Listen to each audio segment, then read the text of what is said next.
Hello there, very good evening. This is the weekend edition of Primetime News on TV1. On behalf of the News First, the voice of the people, I'm Martin Satyanesan. Let's start off with a look at your headlines for this evening.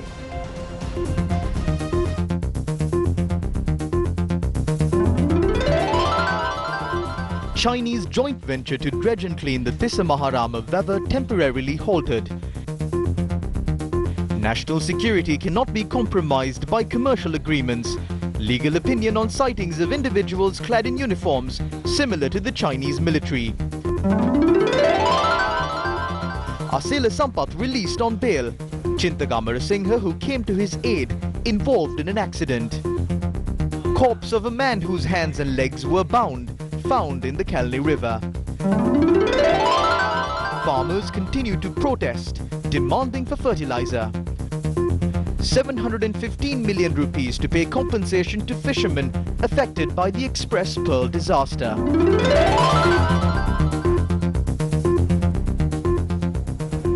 Now those stories in detail. The Department of Archaeology has informed the relevant parties that the Chinese joint venture project to dredge and clean up the ancient Tissa Maharama River must be halted until permission for the project is granted by the Department of Archaeology. Director General of the Department of Archaeology, Professor Anura Manatunga, said that steps were taken to halt the project until the relevant permission is granted. As permission for the project at the Tissa Maharama River was not granted from the Department of Archaeology, we took the steps to halt the project until permission is granted. If the project is to continue, they must obtain permission from the Department of Archaeology. Also, the department must conduct an assessment on the damage that could be caused to the archaeological site. So we have informed the relevant parties to halt the project until the request is submitted and permission is granted. The project to dredge and clean up the ancient Tissa Maharama River in Hambantota under the Warisaubhagya program was launched under the auspices of Minister Chamal Rajapaksa on the 20th of this month. Jet suction dredges have been installed at the site of the project that dredges close to 100 clear soil and mud per hour. It is believed that the Tissa Maharama River was built during the reign of the King Yatala Tissa, who ruled the kingdom of Ruhuna, or his uncle, King Devanampiya Tissa, who ruled the kingdom of Anuradhapura.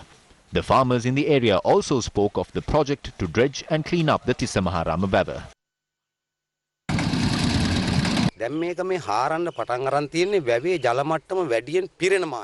dredging of this river is being carried out in the section of the river where the most amount of water is collected. They should dredge the area that appears in green. It is only then that the river can hold a larger amount of water. They must dredge from here, but they are dredging from over there. This is an ancient river. There are ruins here from our ancient civilizations that are of archaeological importance. Now this river is being dredged. The area where the queens of these ancient civilizations bathed is said to be located close to this area. There were many stone pillars here too. But after the dredging began, these pillars are nowhere to be found. The Director General of Archaeology and the Department of Archaeology, who took steps to stop these actions that could have caused irreparable damage to this site of great archaeological importance, will undoubtedly receive the praise and gratitude of the nation. Although the project was temporarily halted after the intervention of the Department of Archaeology, the controversy over the sighting of individuals clad in a uniform similar to that of the Chinese military is still ongoing. What is the difference between the clothing worn by these Chinese nationals and that of the Chinese People's Liberation Army? No faction has still made an official clarification on this matter. Who are these Chinese nationals? Can a piece of clothing similar to the military uniform of a foreign country be used in Sri Lanka? No one has the right to wear a foreign military uniform and engage in any activity in our country without prior approval. There are no provisions that allow this either in international law or domestic law. Engaging in any form of activity in Sri Lanka while either appearing to be from a foreign military force or while actually being a member of a foreign military force can be cited as an insult to the independence, the sovereignty of the people of Sri Lanka. There are laws that govern military uniforms. Under these laws, even using the uniform of Sri Lankan military forces for an activity outside any official task is a punishable offence. Under such circumstances, the presence of foreign military personnel or individuals clad in a uniform of foreign military personnel can therefore be considered as a violation of domestic law because only the legitimate military in the country can wear military uniforms. Being in possession, selling or even sewing a military uniform in the country is an offence. National security is not a simple transaction with another country. National security is embedded in a supreme law of the constitution that states that Sri Lanka is a sovereign nation. Using a commercial agreement with a foreign country to compromise on the national security and sovereignty of our nation cannot be accepted under any circumstance. සමච්චරෙන් ලක් කිරීම සඳහා භාවිතා කිරීම කිසිසේත් අනුමත කරන්න බෑ. Journalists question government representatives on this matter at a number of locations. නෙමෙයි අර චීන හමුදාවත් මේ දිසමරාම හරියේ එවිලා ඉන්නවා කියලා මේ කතාවක් කරනවා ඒක නම මොකද කියන්නේ නෑ මොකද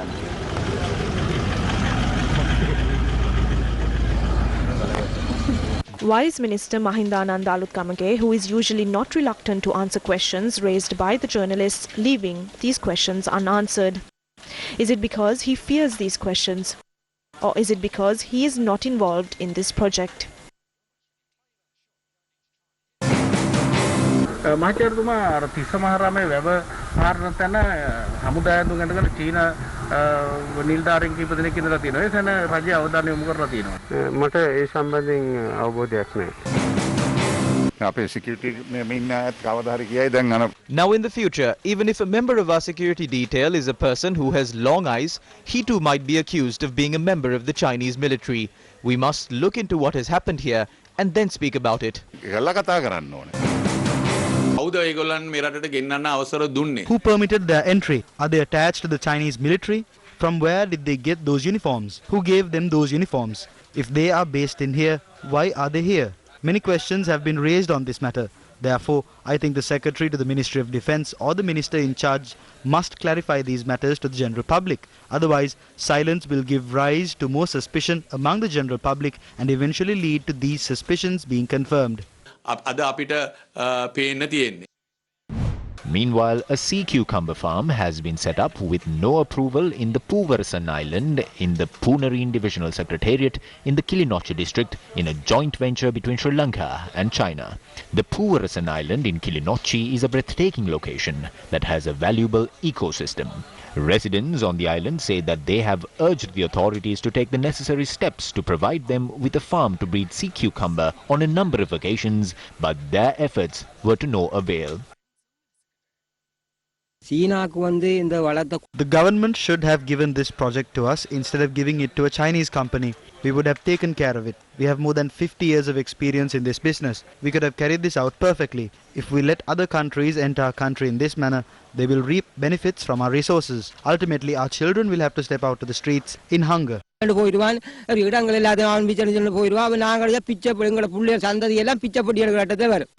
say that breeding sea cucumber has already begun on the island under a joint venture between Sri Lanka and China. News First inquired the National Aquaculture Development Authority of this matter. According to NADA, the Chinese company had already started this project by releasing sea cucumber to lagoons. Adding further, NADA said that a site inspection where this project is taking place had been conducted and that action will be taken to stop this project. Who permitted this Chinese-Sri Lanka joint venture? During a meeting in Rameshwaram, former National Secretary of the Bharatiya Janata Party, H. Raja, has said that a favourable response regarding the acquisition of Kachativu Island to India is expected.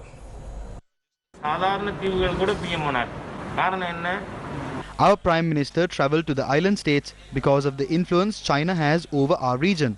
We must strengthen the authority we have. The Chinese influence must be reduced. The relevant actions to mitigate the Chinese influence is being carried out at the moment.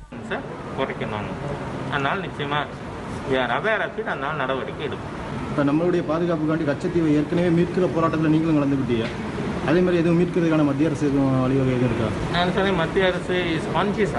central government has taken the necessary steps. A favourable decision will be taken regarding this as soon as possible. Meanwhile, the president of the Movement to Protect Consumer Rights, Asela Sampath, who was arrested last night, was released on two sureties worth 500,000 rupees each after the suspect was produced before the Colombo Additional Magistrate Kanchana Naranjani this evening. Elaborating on the arrest, the Criminal Investigation Department said that consumer rights activist Asela Sampath was arrested for releasing a video of fake content on the adulteration of the AstraZeneca vaccine.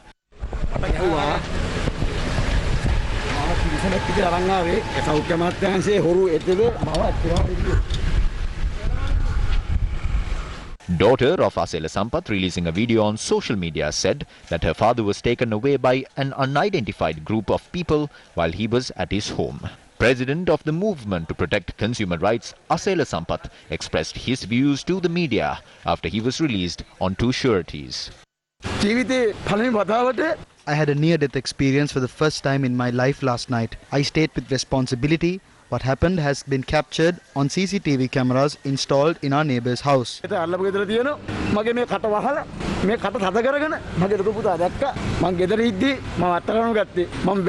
have not done anything wrong. I am not a person who is on the run.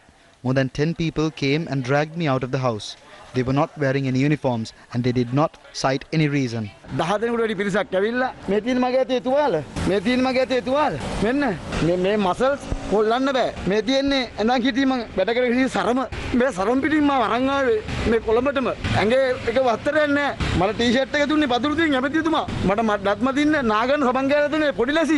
එහෙම කළා මා ගෙනල්ලා මා මරන්න හැදුවා මගේ දරුවෝ නීතිඥ මහතුරු සමාජාල මාධ්‍ය ගෞරවනීය මාධ්‍ය මේ සියලු දෙනාගේ නිසා තමයි මගේ ජීවිතේ තියෙන්නේ නැත්තම් මං අද sorry.com මගේ දරුවෝ මේ සැරේ එලෙවල් විභාගෙ ලියන්නේ අනිත් දරුවෝ ඕ ලෙවල් එක ෆෝන් එකේ තියෙන්නේ එළියට ආපු මල්ලිට ගහලා. My brother was beaten up when he came outside. They took his phone thereafter, but they did not tell us who they were, why they came, or why they took my father away at any point. The police did not accept it when I went to the Piliyandala police to lodge a complaint. I request the authorities to enact the law and give my brother's phone back as he is participating in online lessons these days. Even Asela Sampath has lodged a complaint. The CID has not taken any action for publishing fake reports anywhere else. Therefore, we view this action as a law being enforced in two different ways in the country. This is an example of the CID violating the rights of the people in a very scary manner.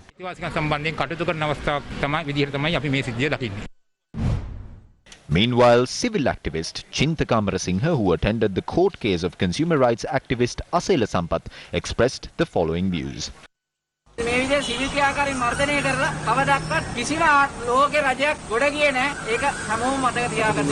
Chintaka Amarasinghe met with an accident in Borella while returning from court.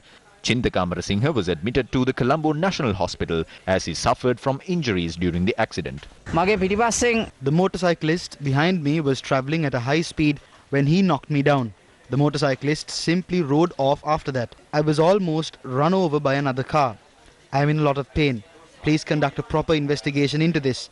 People around me told me that motorcyclist had stopped and waited for a while before leaving the scene.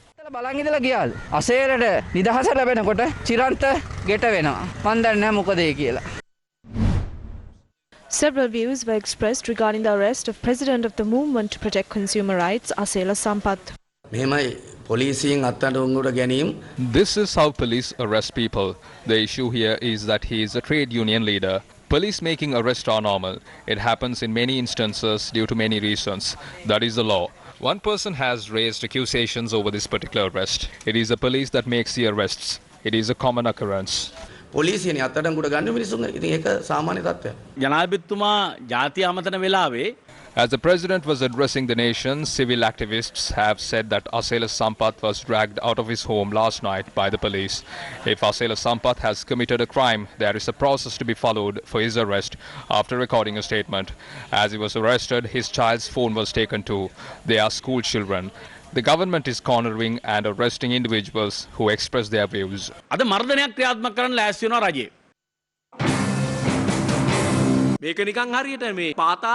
This looked like an attempt to apprehend an underworld leader. If it was someone suffering from a heart-related ailment, he would have died of a heart attack. Think about the situation his children would have been in. They claimed that their father was assaulted like an animal. We saw how politicians went to the Criminal Investigations Department to provide their statements. They looked like they were walking into their own homes. They were happily bragging about how the authorities treated them with tea and snacks. Why should they act in such a third-class manner? An investigation with regard to how and why this incident occurred must be carried out immediately. If the government that came into power using the votes of the people does not act right by the people and carries out scams like the sugar scam, then the government is giving the public the benefit of the doubt as to if they are carrying out a plan merely to intimidate these activists who stand by the public when such scams occur in the country. මෙවැනි ආකාරයේ භීෂණ යාන්ත්‍රණයක් දියත් කරන්නේ කියන බරපතල සැකය අපිට තියෙනවා. The report submitted by the Ministry of Finance to the Committee on Public Accounts valued the loss caused to the government by this transaction at 15 billion rupees. The tax on sugar was reduced from 50 rupees to 25 cents, and during this time just one sugar importer was allowed to bring down 125,000 metric tons of sugar into the country, while other importers had to pay a tax of 50 rupees to import their sugar stocks. This special importer was allowed to import sugar with a tax of just 25 cents. This special importer sold about 2,000 metric tons of sugar stocks to Satosa, just another ill-gotten gain. There is no report on the progress of the investigations by the Criminal Investigations Department and the Bribery Commission on this transaction. Should the sugar scam that allowed a few to swindle public funds into their pockets be allowed to be swept under the carpet? Is it not the people who continue to suffer because of corruption? From that, we cross over to a short commercial break. More news on the other side. Do your online shopping with Sambole.lk. Home delivery and pickup now available. Sambole.lk.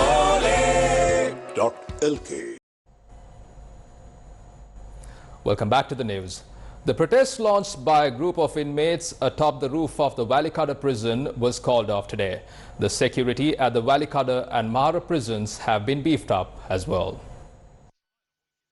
This group of death row prisoners staged a protest demanding for their death sentences to be commuted to a sentence of life imprisonment. Meanwhile, a protest was organized by the Committee to Protect Rights of Prisoners opposite the Valikada prison. The protest was organized to coincide with the United Nations International Day in support of victims of torture. ත්‍රස්තවාදී හදිසි පනත PTA. The Prevention of Terrorism Act was passed in the 1980s to suppress the Tamil community. It was only brought into effect for 6 months. They keep on extending this law and keeping it alive.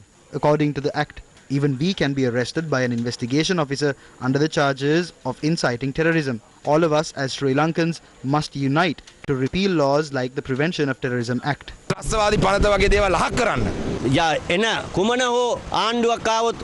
These people must remember that when a different government comes into power, they too will be imprisoned under this very same act. Farming communities across several areas took to the streets today as well, demanding a solution.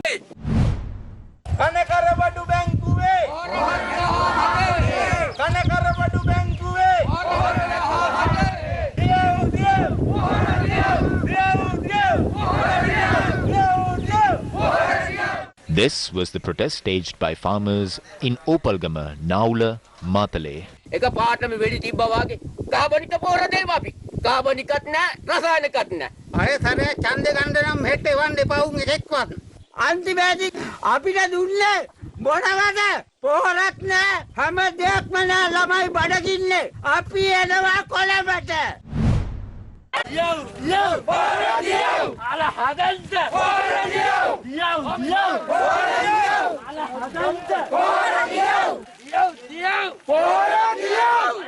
Potato farmers in Sapugolla, Uvaparanagama also engaged in a protest demanding swift action for the fertilizer crisis.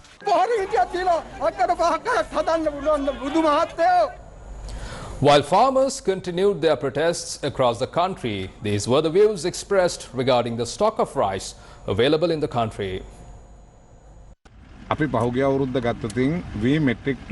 Last year, we produced 5 million metric tons of paddy. When it is converted to rice, there is about 3 million metric tons of rice. Our national annual requirement is 2.4 million metric tons. So there is an excess of 0.6 million metric tons of rice. But even with that excess, and also the farmers being provided with water, fertilizer and other subsidies, the people have to purchase rice at 120 rupees. The true price of rice is 94 rupees. The price cannot be increased anymore. But there are a few people who are controlling this price. We continue to ask them to stop doing this, and since they did not stop it, the government decided to import rice. By now, all farmers have already sold their produce. The stocks are now in the possession of a few people. If they are ready to reduce the prices, we will not import rice. But if they do not reduce the prices, we will import rice from overseas and give people rice at a lower price.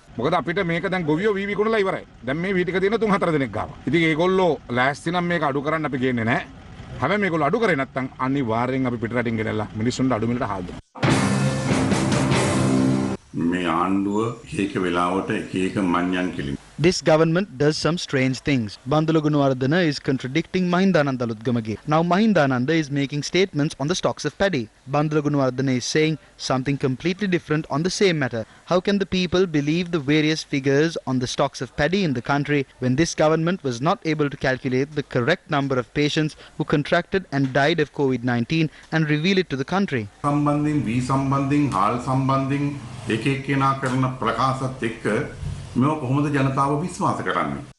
Meanwhile, protests were organised by the Samag Jana Balawega opposing the fuel price hike, the fertilizer shortage and the rise in the cost of living were held across the country today as well. SJB supporters, including the Matara district MPs of the Samag Jana Balawega, engaged in a motorcycle parade from Makandura to Matara.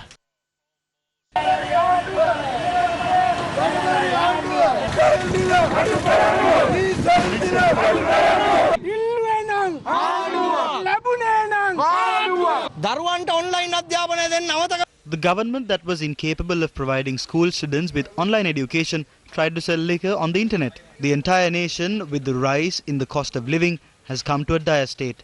A government that looks after the people will be appointed soon. A protest organised by the Samag Jana Balawega electoral organiser Ruvinda Atapattu was carried out in Walasmulla this morning. අපට හරියට එළවලුවක් එක කන්න නැහැ. පොල් ගැඩිය මිලයි, මිරිස් කරල මිලයි. ගොවිතැන් කරන්න විදියක් නැහැ. පෝර නැහැ. මේ රට කරන්න පුළුවන් කෙනෙකුට බාර දීලා. The Samagi Jana Balawega would like to urge the government to leave and hand over the country to someone who can provide the people with concessions. Another protest organised by the Samagi Jana Balawega was held in Dippitia, Aranayaka. Another protest over several issues, including the rise in the cost of living, was held in Buttala today. Samagi Jana Balawega MPs took part in this protest. Another protest was held in Kalavana as well. A protest organised by Chamindrani Kiriyala, the daughter of MP Lakshman Kiriyala, was held in Kandy today. Opposition leader Sajith Premadasa yesterday presented 6 issues faced by the general public of this country and requested the president to address them when he speaks to the nation. The opposition leader today in a special statement responded to the president's address to the nation last night. සමගි ජන බලවේගයේ අපිත් ප්‍රධාන යෝජනා 6ක් ඉදිරිපත්. තෙල් මිල තිබුණු ගානටම පහත හෙලීම. The Samagi Jana Balawega presented 6 proposals. These included reducing the prices of fuel, provide fertilizer to the farmers, secure adequate compensation for the damage caused by the Express Pearl incident, and systematically provide the required facilities for students across the country to access online education, strengthen the program to curb COVID-19 in the country, and provide the people with proper concessions. However, the president in his address last night displayed the failure of the government to respond to these issues. Why aren't you sensitive to these issues that are faced by the people? Reduce fuel prices, provide farmers with fertilizer, give fishermen a proper compensation. 3.6 million rupees has been given as an interim compensation. If we have a government that has a backbone, is it the government that decides how much compensation must be paid, or is it the owner of the ship? What kind of a joke is this? Is there a government in this country? Are there rulers in this country? Not only that, we once again urge the government to provide the necessary facilities to students so that they can access online education platforms.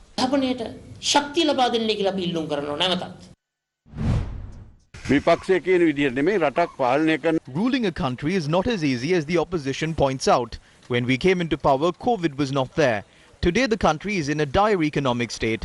A similar situation can be seen in India and other countries in the region. We must face this. That is why the president addressed the nation and informed the people of the country about the situation.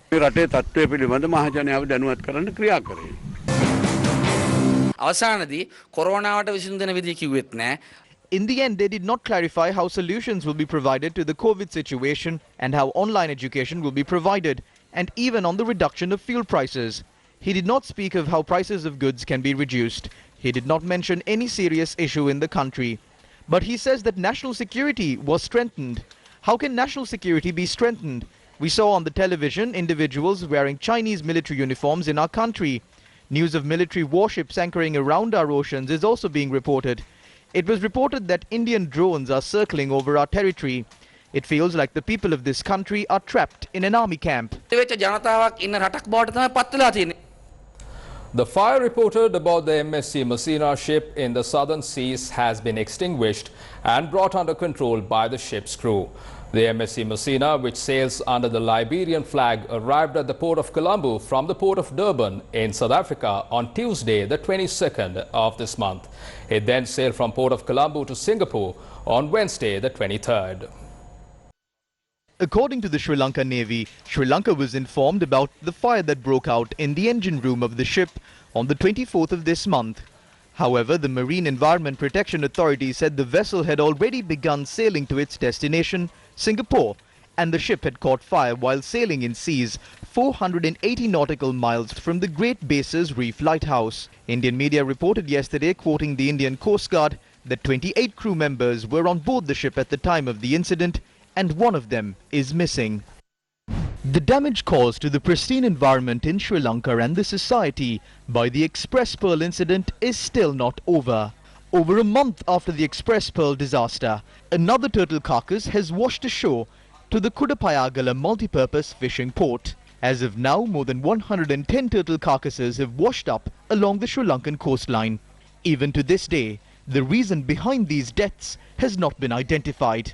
Meanwhile, the insurer of Express Pearl, the PNI Club, have agreed to honour the Sri Lankan fisheries claim of 715 million rupees submitted by the Attorney General. The Attorney General's department told Newsfirst that the money will be directly deposited to the Treasury account. The Attorney General's department further added that the remainder of the interim claim is being processed. The department says a decision will be taken to select an international adjuster cum lawyer to survey the environmental damage and quantify the main and substantive claim. The final decision regarding this will be made next Tuesday.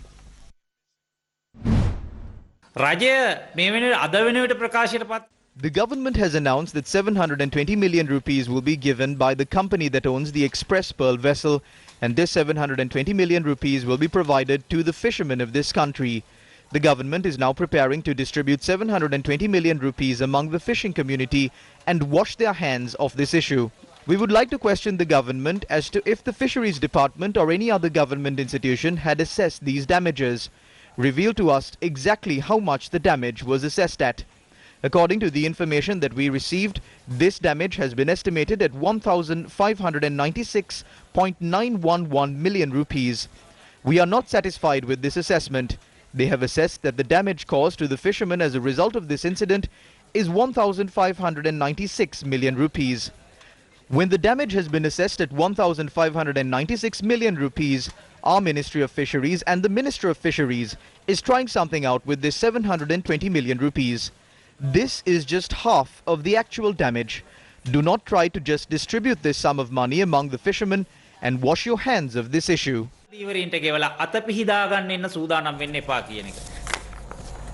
The body of a man whose limbs have been bound was found in the Navagamu area in the Kalani River. According to the police, the body of the deceased is believed to be a 54-year-old male. Investigations into the incident are currently underway. Following investigations, it was revealed that the deceased was identified as a 54-year-old witch doctor residing on rent in Ambulgama, Hangwalla. It was also revealed that he has been sharing the residence with his illegitimate wife for the past year. The Navagamu and Hangwalla police have launched investigations into the matter.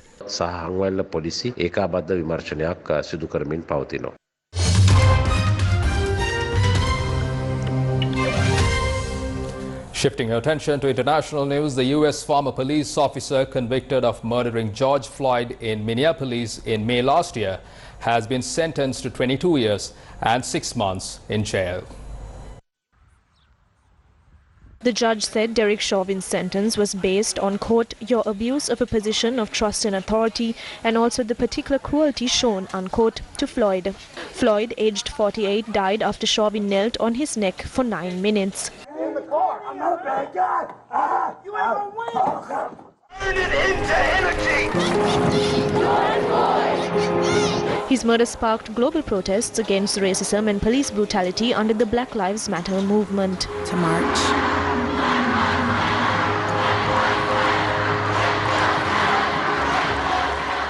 Derek Chauvin, aged 45, was convicted of second-degree murder and other charges last month. During his trial, his lawyer described the killing as an error made in good faith. Chauvin was also told to register as a predatory offender and was barred from owning firearms for life. US President Joe Biden said the sentence seemed to be appropriate, but admitted that he did not know all the details. From that, we bring to a close this edition of Primetime News on TV1. For details of these stories and much more, simply log on to our website www.newsfirst.lk. For the Newsfirst, the voice of the people, I'm Martin Sathinesun, along with sign language interpreter Brian D. Cruz. You take care and good night.